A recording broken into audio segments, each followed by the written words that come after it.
Well, hello, it's Wednesday, right? 22nd, right? Yep. Cheers.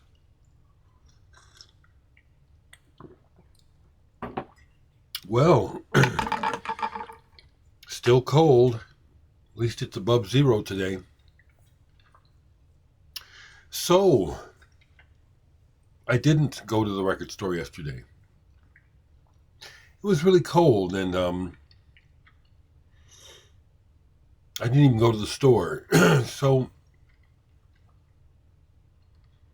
so what I did instead was putter around the house. But actually, I made a decision. I did do something yesterday. I have to finish today.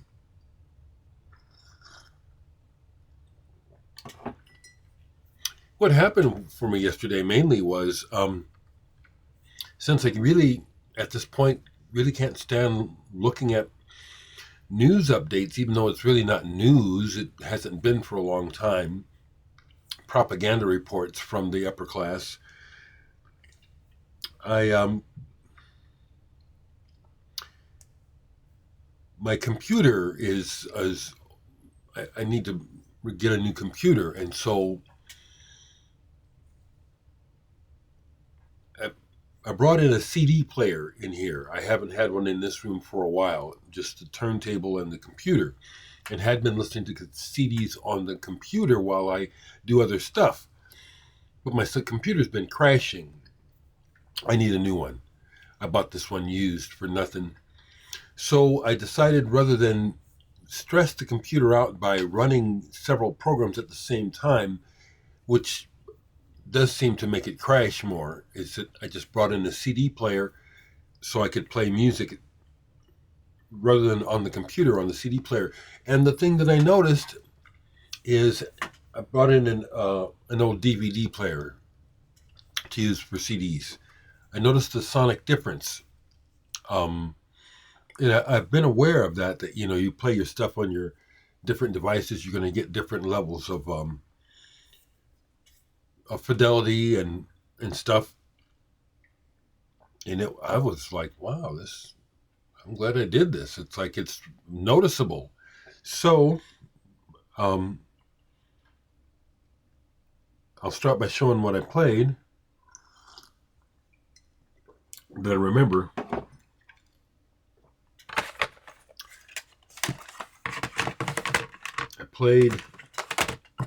I'll show the vinyl. This was a highlight. Secondhand Daylight by Magazine. I played this on the CD. Really good production on this, even as old as it is. I really like the sound of the drums on this. 1979. So this album is an example of post-punk and just rock music in general, where the music is like an art form. I mean, literally, Howard Devoto's voice and his words conjure up images and thoughts. And as I listened to this, it was like Howard Devoto's voice was really powerful and emotive. When they get to the last song, Permafrost, I'm singing along because I don't even know exactly what he's saying, but I'm getting it. And his voice is just great voice. I also noticed some bass lines on here by Barry Adamson that I had not really clearly heard before because the bass lines are so cool. So there was that. Then I'm showing this on vinyl. But I played the CD monster album forever, The Intermounting Flame, the Mahavishnu Orchestra. It's amazing to think this album came out in 1971. I still remember when I first heard it, mind-blowing. And it still shoots sparks. Played the CD Abyss. I didn't grab the album, but I played this, Mu, the album with the real long song title, No More Stories Are Told Today. I'm not going to read it all. I love this band. As I listened to this album, I thought to myself, I don't like the way this was produced. I think they worked with Michael Beinhorn on this one. They've tried different producers trying to get their sound together. And this, I noticed it, I love these songs, but on some of the songs, the drums are too pounding. The mix is muddy. I don't think they wanted that on purpose.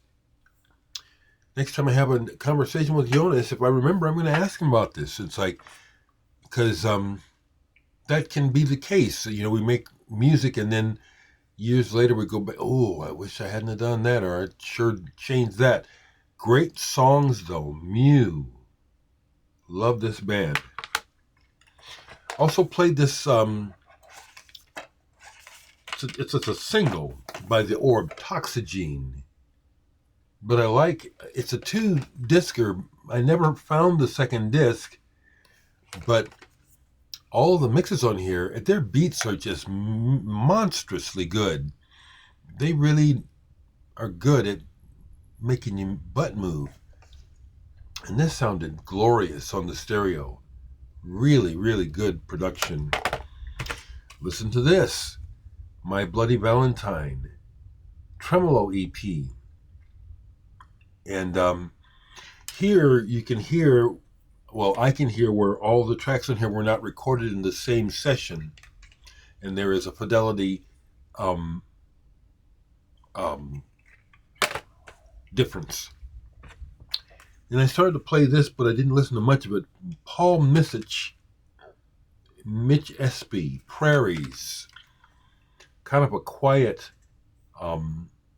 sound. Acoustic, not jazz. There might be singing on this, but I only listened to a little bit of this. And then it was sounding so good that I thought to myself, okay, I was just having this discussion with people about CDRs. Let me find it here. And the thing is, someone brought up, I deleted the comment because I know better. Someone commented that they said the problem with CDRs is the difference in quality of manufacture and bitrate and stuff. Well, see, I dispute that because I've been making records professionally for a while now, so I had to learn about. I remember early on when I was making Flyover, I submitted that to be mastered by Tom Ware, who's worked with people like Lady Gaga and stuff. He's retired now. And he read me the Riot Act because of my spectrum analysis. I'd actually brought in some tunes that I had mixed down to MP3, and he said, this is garbage. So I know about wave files. I know about the difference between bit rates. And so I do my stuff at a professional standard, not 16, 24-bit, okay, and the rest, spectrum analysis, okay? And so I thought to myself, after listening especially to a little bit of this, which was just beautiful. Oh, I also listened to something else, Myths and Realities. And this also was wonderful to hear on the CD player. John Hassel, Harold Budd, Gavin Bryars, Nouvelle Serenité, and Sub Rosa. I listened to all of this all the way through. It was like an event. And so I got to thinking to myself, okay, I'm noticing the sound difference here, and I mix my stuff, using my, computer like everyone does, and thought to myself, okay, let's do a quality run here because, I thought I did good music, and I did. So I played Inner Image after this stuff on the CD player. Ready for whatever happened. And this sounds fantastic. This sounds like a major release. The stats on this are totally professional quality. so proud of my music. So as a result, it got me to thinking. Two things got me to do this, and I'll finish up working on it today. I thought to myself, after that slight kerfuffle that I was feeling about CDRs, I'm going to release another one. And I started working on it last night. Not the brand new stuff. I have so much material, I really do. And the thing is, it's not leftovers. I'm not at that point at all. After I decided to, the other reason why I decided this was that, of course, I get an email from Atomic Disc, an advertisement. They're doing a 3-day only sale on the wallet lights. Now that $50 reduction in cost is enough for me at my level to think about taking advantage of the sale. And so I'm preparing another disc of basically of favorites, not my brand new stuff. So this is a selection of stuff from going back as far as 2017 up to 2020. 45 minutes of new music. So I'm going to submit that today. That's what I decided to do. Instead of spending the money on some records, I will go ahead and spend it and release another CDR of my music. And I did the bedroom test. I did the bedside test. I burned a copy of the track selection and went to bed listening to it. I'll tell you what, when I got to Childhood on Inner Image, I thought to myself, this sounds like a major piece of work. This is a very memorable memory. I'm very proud of this music, and so I'm going to submit another body of work to be manufactured today. Finish it up today. I also played some of the new Eclectic Maybe Band on the CD player. I'm glad I put it in here. You know, we do things. Well, you know, it's interesting. Like, I like to watch the In Groove, Mike down in Phoenix. And his latest, besides the weekly, is him doing a comparison of the Off the Wall by Michael Jackson, the new Ultra, whatever the fuck it is. But as he was talking in his video, he was talking about how he had a customer come in one time, and he's playing for the customer the difference between a Steely Dan Asia, the different versions. And the customer said, well, I like that better. Not the audio fidelity, but the regular one, because that's what they're used to. And so it's like, you know, it's all in the ear of the behearer, okay? But anyway, I'm putting my stuff at professional standards, not homemade, okay? But the other thing that I played on the CD player, this is wonderful, comes out on Friday. Eclectic Maybe Band, Cosmic Light Cluster. This is very cosmic. This is not an easy ride. You have to settle down and let it happen. As I was listening to it last night, David Bedford's Star's End is a potential reference of as far as other works that have something similar to this. Once again, if you happen to be watching today, Guy, or if you ever see this, congratulations, this is fantastic. I highly recommend this. Highly recommend it. And a couple other things sitting down here.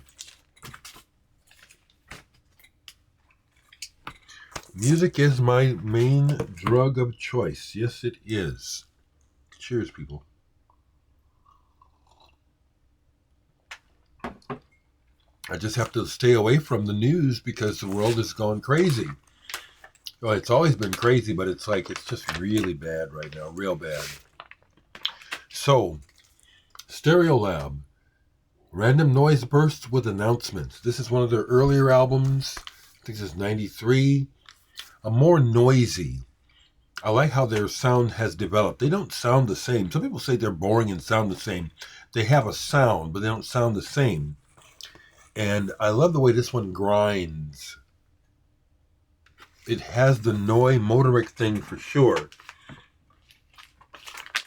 But they have their own thing. And I love this music. And this was a very enjoyable listen yesterday. Random noise bursts with announcement. Transient random noise bursts. What else? A couple more. Music saves my soul. It is. It's my primary focus. It is. And being that I'm basically retired, I love the fact that I can just spend all day, every day, leisurely. Much better than sitting at a cubicle like I did, or in a classroom, or whatever I was doing. I liked what I was trying to do work-wise, but I hated having to go to work. So here's one. Alain Mu. Is that how you say it?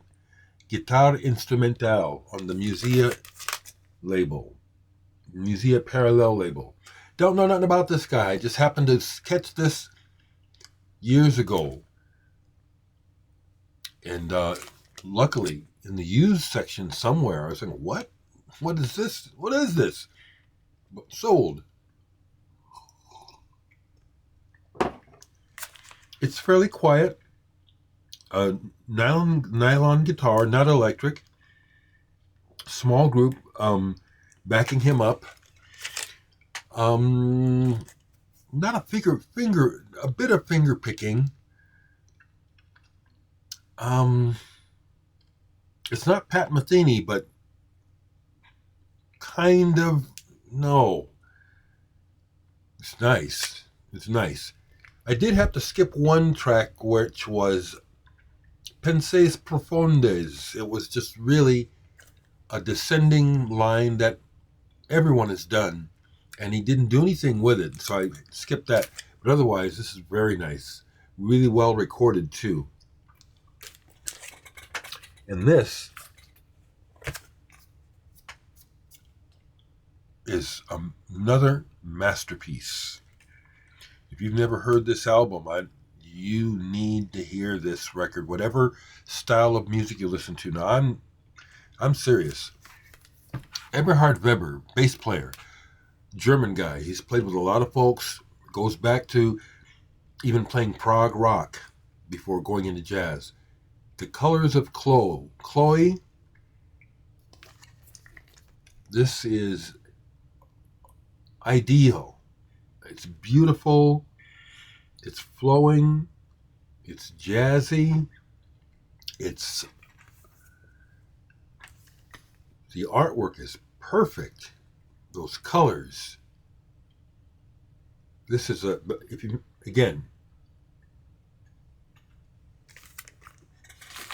kind of like what okay, what's going on here? Did you see that? Let me wrap up here, okay? Like I said, my computer seems to be failing. But like the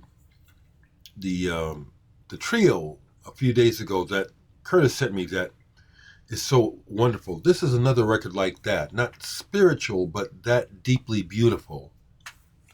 I think I have, a couple more here. Okay. See, like I say, I can lose track of time, Max Neuhaus, Electronics and Percussion. 5 Realizations by Max Neuhaus. This is something you can find. I found this super cheap, which is interesting because his first album he released with John Cage, look that up on Discogs. There's only one copy of for sale for $8,000, okay? So this guy's a percussionist. This is deep listening music. This is not bullshit. This is old too. This goes back 60s or 70s. Would have to look it up. But he's doing Morton Feldman on here, Stockhausen, and John Cage really well with amplified cymbals and different types of percussion. This is really good, and it is deep listening. It's the sort of thing where, if you were to attend a performance of something like this, it would be really engaging.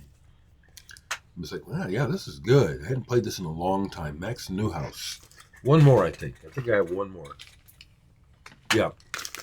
Here's another one where I hadn't played it for years. Keep it for a number of reasons, but yesterday was a fantastic listen because I listened all the way through, past the vocals. Polish superstar, I think he is, in Poland. I think he's well regarded historically. Czesław Niemann. And this is Postmortem. I think it's a compilation of stuff. 1980. I first encountered him when I saw the album that Jan Hammer plays on. I don't have it anymore. I saw that, bought it, was disappointed. I bought it too soon. And then Anita from Poland, also, I think Anita sent me another Niemann album. Someone from Poland sent me one where he's really singing and really getting soulful. He has a great voice. But as I listen to this, and there's a couple of instrumentals on here, and then also the musical arrangements on this, like, oh, this is pretty proggy. This is pretty good. So that's how my day went. So I have my work cut out for me today. I need to go and finish up going through the tracks that I've chosen. In the initial batch that I chose, as I listened, I eliminated several. So I'm going to use the artwork from an old release where it's one of my collages that I really like, and I would love to see it reproduced. And so I'm taking that release from my Bandcamp, Aspects of the Imagined, and I'm just totally have reconfigured it. I'm going to leave the old version up on Bandcamp, but the physical CD that I'm about to put out will be completely different lineup of music. So that's what I'm up to today. Hope everyone's okay.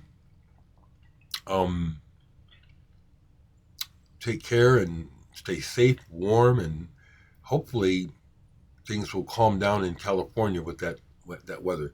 Okay, talk to you later.